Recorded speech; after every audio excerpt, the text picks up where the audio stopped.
Mais donc bello. Ya, horizon. Ayo. Pourquoi me les bises je l'ai allé. Me les quoi me américain garder tout le monde. Yo, merci. Ma goupou, maman. Goulum. Tabé. Ya.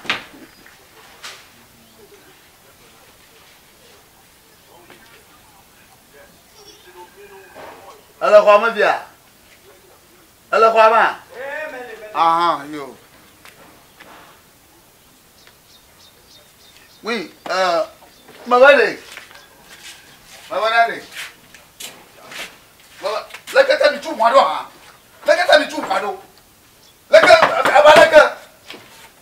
Hey. Protoué. Va.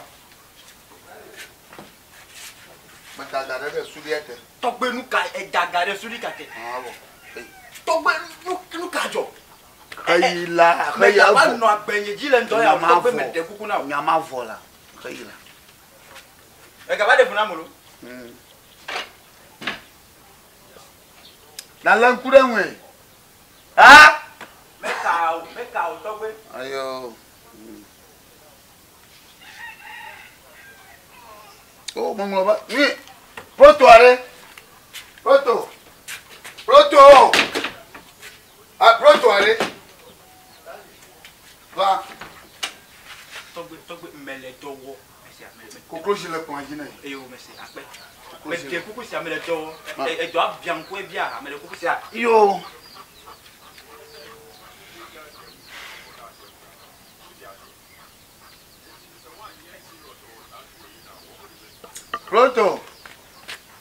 Proto are.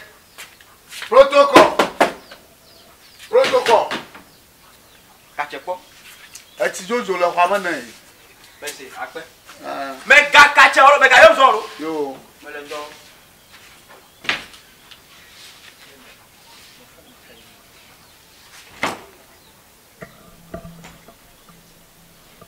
Protocol.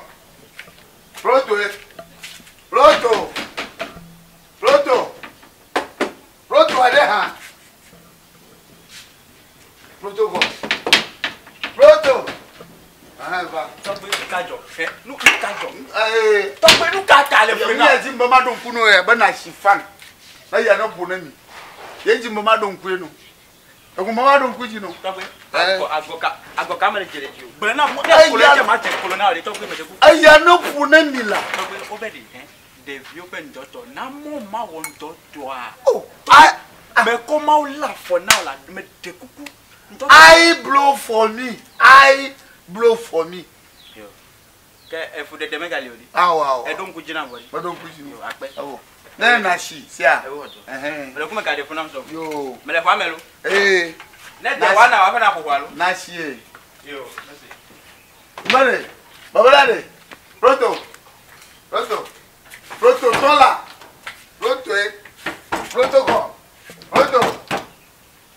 La bloc est green fimera. Comme il y a bloc de green, qu'on a motoré, déréfement.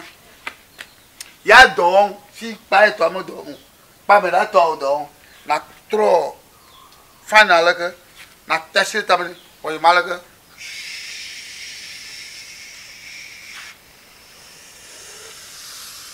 On a gono. Ok, au revoir.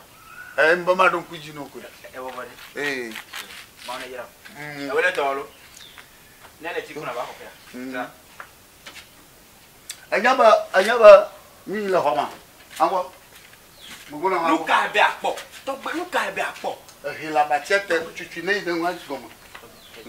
Mais dina o be me fa fe me pro ni dira. E di ma de be to me. Na wa. Ma won to. Ta e ko kele fu de na. Ele ji ko. Elle beni me ko for me relax na me wo to a ma na mo ma wo ne fa me de ko si atogbe ese nu ko me na me o me se ko ma for ma ji si a ese anu ko me agbero gbe no worry no worry va don't use my phone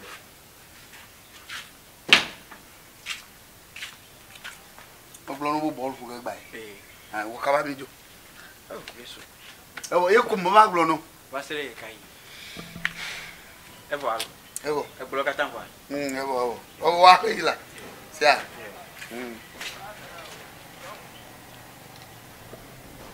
wa a protocol voilà match joué de match joué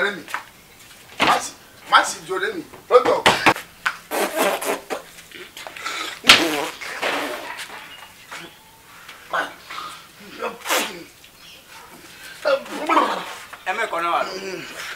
eme kona alo togbe me de kuno kaka nyame nyan ka ebe maga me lafo na me wo de sia de pete awu ka jo madon kujiro be ne wo fana dun me se wo agbenye de la si o ma agbenye ma la si o mo de me gbe to da ibo togbe me de kuku sia ta o kuma na ne manu pe ne manu ma de ti dana gba we do di o yira